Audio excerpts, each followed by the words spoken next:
Have you ever lived in a place that carried so much history, so much of your family's blood, sweat, and sacrifice, that the very thought of losing it feels like losing a part of your soul?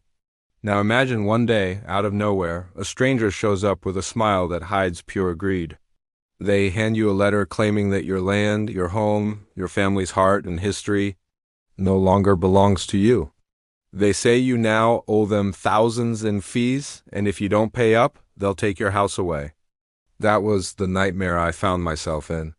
But what they didn't know was that my family's farmhouse was not just a piece of land. It was a 150-year-old legacy built from ashes after the Civil War, carried through generations and protected by every man in my family before me. And if this so-called HOA president thought she could take it away with forged papers and bullying, then she was about to learn a painful lesson. This is the story of how one woman's arrogance nearly cost me everything, and how it backfired so badly that it destroyed her instead. My home is not just a house. It is a 150-year-old farmhouse that my great-great-great-grandfather built with his own bare hands right after the Civil War. When the war had left nothing but ashes, he refused to give up. Instead, he picked up his tools, raised walls from the ground, and gave his family a new beginning. That house stood as a reminder of resilience. It survived storms, droughts, and decades of change. Over the years, new additions came along: electricity, plumbing, modern conveniences, but its soul never changed. Every scar in the wood and every stone in the walls carried the weight of generations who called it home. When it finally passed to my father, he treated it like his lifeblood. He was a strong man, a farmer who worked the land until his last breath. He was strict but proud, determined that all of us children would rise above the hardships that tied him down. Education was his demand, and because of him, I became the first in our family to graduate from college.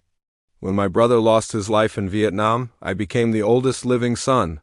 That meant one thing: the house and the farm would pass to me when the time came, and when my father could no longer carry the weight, I carried it for him. By the time I inherited the farmhouse, the world around it had changed. What once was farmland and open fields slowly turned into a suburban sprawl. A city was growing only 30 minutes away, and developers were eager to sink their claws into anything resembling land. Suddenly, my house wasn't just a farmhouse. To them, it was a golden ticket, prime real estate. Offers came in constantly, letters stuffed in my mailbox, people knocking on my door, developers flashing contracts that promised me wealth if I just sold the land. But money meant nothing compared to my family's history. I made a game out of rejecting their offers. My lawyer told me to keep the paperwork, so I pinned their rejected contracts up like trophies. Developers saw hunting as sport. I saw turning them away the same way. And just like a hunter showing off antlers, I displayed their desperation proudly. But soon another kind of predator arrived, one I wasn't expecting. The developers eventually slowed down, but the letters didn't stop. Instead, they were replaced by another kind of letter, one from the homeowners association that had sprung up in the neighborhood next to my farm. At first they were polite, invitations to join, offers to protect my land under their community guidelines. They wrote as if they were doing me a favor, like my farm needed the shelter of middle-aged suburban couples who argued over lawn decorations and mailbox paint colors. I ignored them. I sent back letters declining their offers, making sure to keep copies for myself, just like before. They didn't like rejection, but eventually the letters slowed and for a while even stopped. At least until the day the letter arrived, the one that nearly made my blood boil. It was just another day when the envelope came. But inside, I found something different. This wasn't another invitation. This wasn't even a plea. This was a warning. According to the HOA, I was now 5 years behind on fees and dues. They claimed to have placed a lien on my property, and if I didn't pay, eviction would follow. I stared at the paper in disbelief. A lien? On a home that had stood long before this suburban neighborhood even existed? On a property that was never a part of their HOA to begin with? My hands shook with anger. First thing I did was force myself to calm down, because if I didn't, I might have driven straight to the HOA president's house and said words that would have landed me in jail. Second thing I did was call my lawyer. Third thing, I decided to meet this so-called president myself and look her in the eye. That was when I met Karen. Karen was exactly the kind of woman you picture when you hear the phrase HOA president. She had a permanent smirk etched into her face, hair sprayed into a helmet that didn't move, and a home that looked more like a cookie-cutter showroom than a real place to live. When I walked into her office, which was really just the converted dining room of her suburban palace, I set the letter on her desk. My voice was calm, but my blood was boiling. "Could you explain this letter to me, Karen?" I asked. She barely glanced at it before leaning back in her chair with that smug smile. "That letter," she said sweetly, "is simply the proper process of the law. There are consequences for irresponsible and blatant disregard for civil responsibilities." Civil responsibilities, that's what she called this nonsense. I asked her the only question that mattered. When exactly did my home become part of your HOA? Because I never signed a single paper. Karen's expression shifted into fake sympathy. She gave a dramatic sigh and said, "I'm deeply sorry for your loss. I don't think I ever gave you my condolences for your father's passing. Before he died, he decided to make sure the land was cared for by joining our HOA. He signed it over himself." For a moment, I was too stunned to speak. My father, the same man who spent years ranting about HOA nonsense, who took pride in fighting off every developer who tried to steal our land, would have signed everything away to a bunch of suburban busybodies? Not a chance. I leaned forward, hand flat on the letter. My voice dropped low. My father made sure the land was cared for when he left it to me. The last thing he would ever do is hand over ownership to anyone. Karen's smile didn't falter. She had an answer ready. "We have the paperwork, his signature, notarized." "Everything legal?" I demanded to see it. At first, she refused. She claimed it was HOA property and I had no right to it. But when I told her I wouldn't leave her house until I saw the contract, she finally gave in. What she handed me was a document with my father's name scrawled at the bottom. To anyone else, it might have looked convincing, but I knew better. And more importantly, I knew exactly where my father had been on the date listed on the contract. Because that was the day he'd been under anesthesia in the hospital, in surgery. So, unless he had learned how to sign his name while unconscious on a hospital bed, that signature was a fraud. The moment I walked out of her house, Karen made her move. She called her attorney, paid for by HOA member dues, of course, and within days I was hit with a lawsuit, the claims that I had violated HOA rules, failed to pay fees, and worst of all, that I had assaulted her in her own home. It was absurd. But Karen was smart in one way. She thought she could bury me under paperwork, bleed me dry with court fees, and scare me into giving up.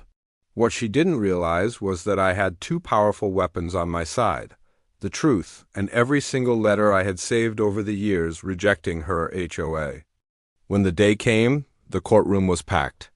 Karen had her lawyer, polished and smug, ready to wave around that forged contract. They presented it first. The signature, the so-called notarization.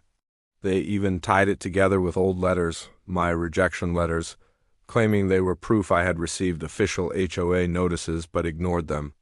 Then came the hammer blow. They revealed a document stating that a lien had already been placed on my property.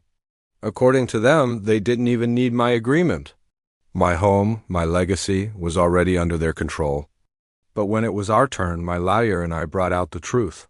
We showed the judge the hospital records from the exact date my father had signed the contract. Proof that he had been in surgery and under anesthetics the entire day. We showed every letter I had saved, along with the original HOA letters that prompted them. Together they painted a clear picture. I had rejected every single attempt to bring my home under their control. And the contract? It was nothing more than a forgery. It was almost laughable how quickly the case unraveled. Once the judge saw the evidence, Karen's lawyer had no choice but to back down. The lien on my home was lifted immediately. The HOS case evaporated before our eyes.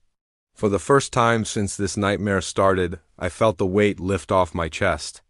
But for me, just walking away wasn't enough. My family's home had been attacked, my father's name had been forged, and Karen had tried to destroy my life with lies. No, she wasn't walking away from this. When the judge ruled in my favor, I should have felt relief. And I did, but only for a moment. Because the truth is, Karen had crossed a line that could never be uncrossed. She hadn't just tried to bully me with HOA rules.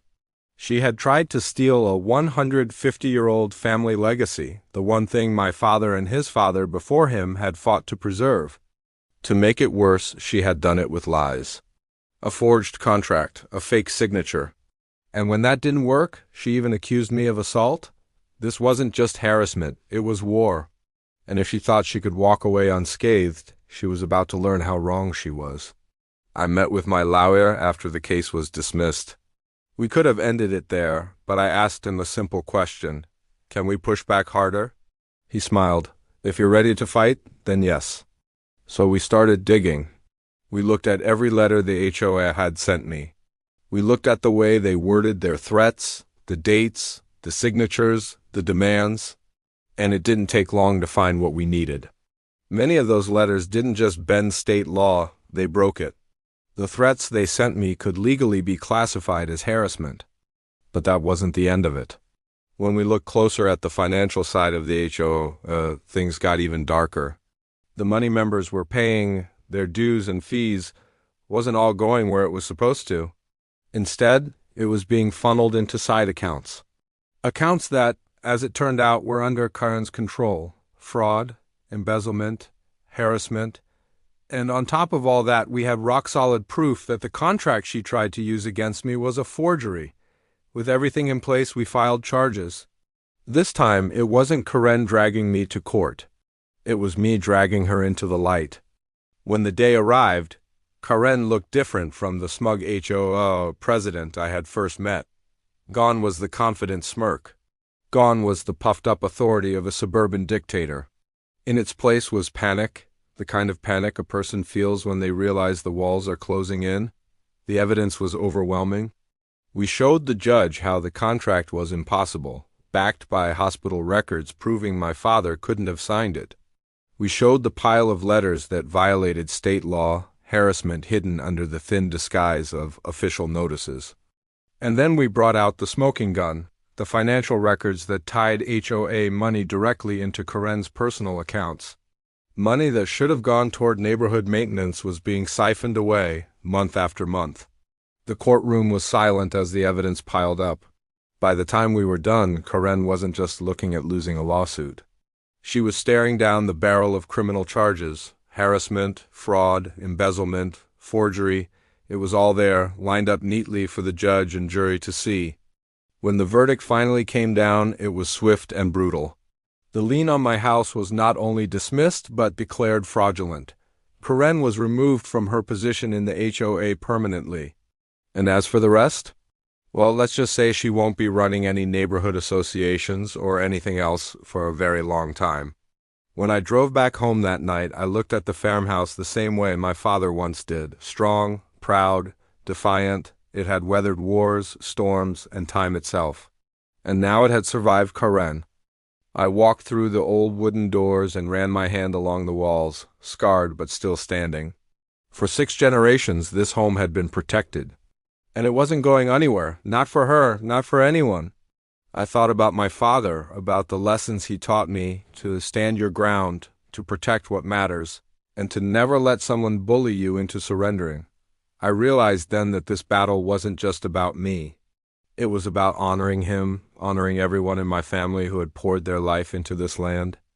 Karen wanted control. She wanted power. She wanted to turn my family's legacy into just another HOA trophy, a notch on her belt of authority. But in the end, her greed and arrogance destroyed her. She thought she could use lies to bend the law. Instead, the truth buried her. She thought she could intimidate me. Instead, I fought back harder than she ever imagined.